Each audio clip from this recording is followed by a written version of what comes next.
Então vamos para a nossa primeira aula de verdade de programação em Python. E essa aula aqui, na verdade, é uma continuação de uma aula que está lá no módulo 0. Se você ainda não viu essa aula, volta lá para dar uma olhada, para que a gente vai explorar junto o VS Code e criar o nosso primeiro programa, que é o Hello World. Mas agora a gente vai aprofundar um pouquinho em algumas coisas que eu só mostrei naquela aula. Para criar um novo arquivo, eu vou criar aqui, New File, e vou chamar ele de primeiro programa. .py. A primeira coisa que eu quero que você note aqui é sobre o nome que eu dei para o meu programa, tá?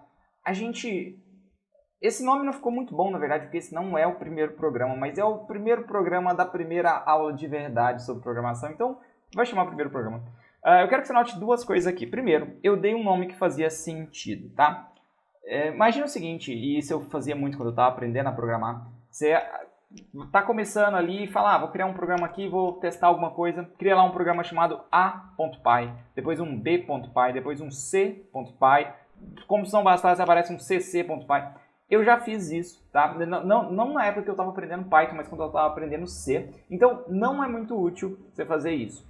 Crie seus programas com nomes que façam um pouco de sentido, tá? Tenta ser o mais breve possível, né? Por exemplo, você vê que aqui que eu usei primeiro programa, não coloca, por exemplo, o primeiro programa que fiz na minha vida acompanhando a aula do curso. Não coloca tantas palavras assim. Coloca 2, 3 palavras que mostrem o sentido do seu programa.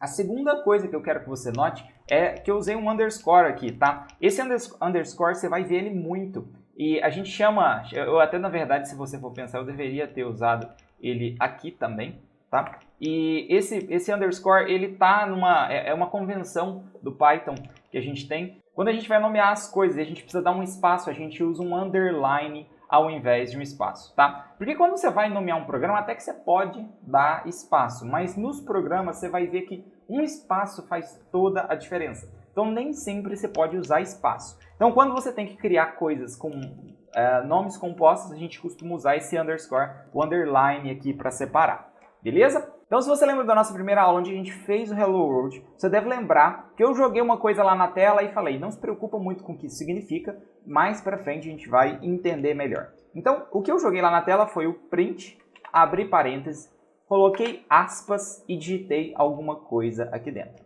tá? Para essa aula a gente vai digitar bolo de cenoura, porque agora todo mundo já entendeu o que um bolo de cenoura pode ensinar pra gente. Bolo de cenoura, ok. Então, mas vamos quebrar em algumas partes. Tem 3 coisas principais aqui. Primeiro é essa palavra que, se você perceber, ela tá até em amarelinho, tá?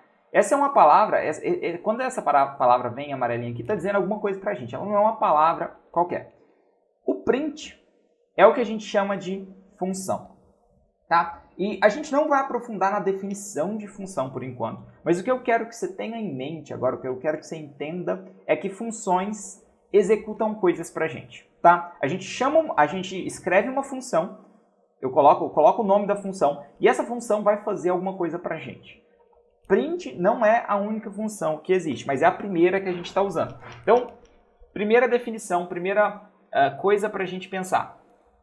Print é uma função e ela vai fazer alguma coisa pra gente. Segunda coisa pra gente notar, parênteses. Você vê que eu cliquei aqui do lado de um parêntese, ele já selecionou aqui do outro lado esse parêntese. Parênteses sempre abrem e fecham, tá? Sempre que você abrir um parêntese, você fecha um parênteses também. Para você invocar uma função, além do nome da função, você tem que colocar parênteses aqui, ok? E a terceira coisa, e isso faz parte do que a gente chama de sintaxe da linguagem, ou seja, como a gente escreve as coisas, tá? Não é digamos assim, é como se fosse uma convenção do português, que a gente escreve as coisas de uma determinada forma. A terceira coisa que eu preciso que você note é essa frase aqui, que está entre aspas, ok? Tudo que for colocado dentro dessas aspas vai ser escrito na tela pela função print. A gente chama, numa definição um pouquinho mais formal, a gente chama isso aqui de argumento. Isso aqui é um argumento para a função print, certo? Mas a gente não precisa pensar de forma tão formal assim ainda. A gente pode entender que tudo que eu colocar aqui, entre aspas, o print vai mostrar para a gente, beleza? Então, se você se lembra do nosso primeiro programa, a gente executou ele e tudo que estava aqui, entre aspas, apareceu na tela. Vamos ver se isso vai acontecer de novo. Então eu vou apertar Ctrl aspa, abrir o terminal, digito Python, primeiro underscore programa. Já dei um tab aqui para terminar. Bolo de cenoura na tela. Tá? Você pode não ficar muito impressionado ainda de estar vendo essas coisas nesse terminal, nessa telinha preta aqui, mas fica tranquilo que isso faz parte do aprendizado, tá? Se eu fosse ensinar você a fazer uma interface gráfica na primeira aula, você ficaria completamente confuso com a quantidade de coisas que você ia ter que entender, só para entender como eu fiz essa interface. Então, a gente começa assim para simplificar as coisas, entender o básico, mas pode ficar tranquilo que a gente vai aprofundar em várias coisas daqui para frente, tá? Da mesma forma que você criou uma receita, uma lista de instruções para trocar uma lâmpada e as suas instruções tinham que ser seguidas passo a passo, as nossas instruções aqui também vão ser seguidas passo a passo pelo computador. O que eu quero dizer com isso? Eu vou colocar um outro print aqui embaixo e ele vai se chamar ingredientes, né? Porque a primeira coisa de uma receita de bolo de cenoura são os ingredientes que a gente quer pôr nesse bolo. E aí eu vou executar o programa novamente, da mesma forma que eu executei antes. E aí agora você vai ver que além do bolo de cenoura, ingredientes apareceu aqui embaixo, tá? Então, se eu colocar um print e seguido de outro print, ele, na mesma sequência que aparece no código ou no nosso programa de 3 linhas, vai aparecer aqui no terminal. Tá? Você precisa entender que os programas eles vão ser sempre executados de cima para baixo, da primeira linha até a última linha, salvo algumas exceções que a gente vai estudar mais para frente. Uma coisa muito interessante e útil na programação é o que a gente chama de comentários, tá? O nosso código agora está muito simples, você já entendeu tudo que está acontecendo aqui, né? A gente tem uma função que imprime bolo de cenoura e outra função que imprime ingredientes. Mas pode ser que no futuro você vai construir programas cada vez maiores e esses programas vão crescendo em complexidade e depois de um tempo até você, quando você volta para esse código, você pode ficar confuso com o que está acontecendo. Aliás, isso é a coisa mais normal do mundo.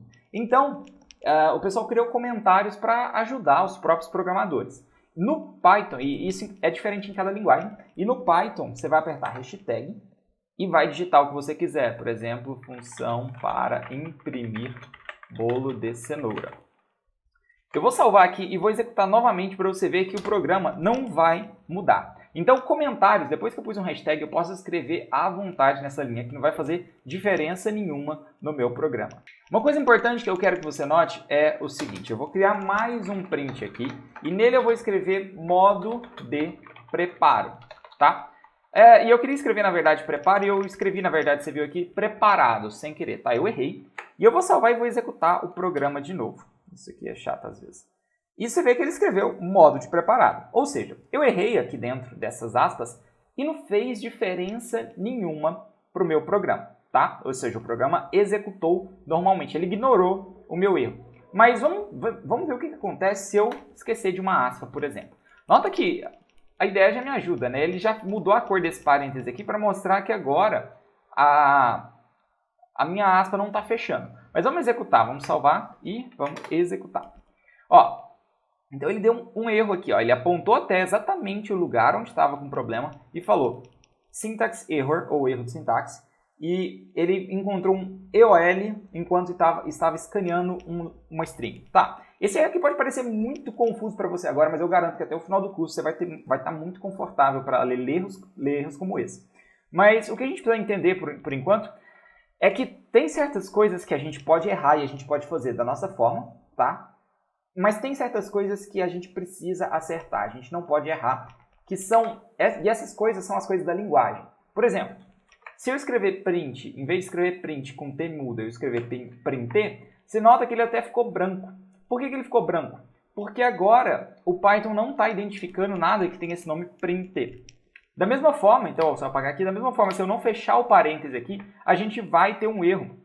Eu vou executar aqui. Ele já até apontou aqui, ele sublinhou aqui e o interpretador também encontrou um erro, tá? Então o que eu quero que você perceba aqui é o seguinte.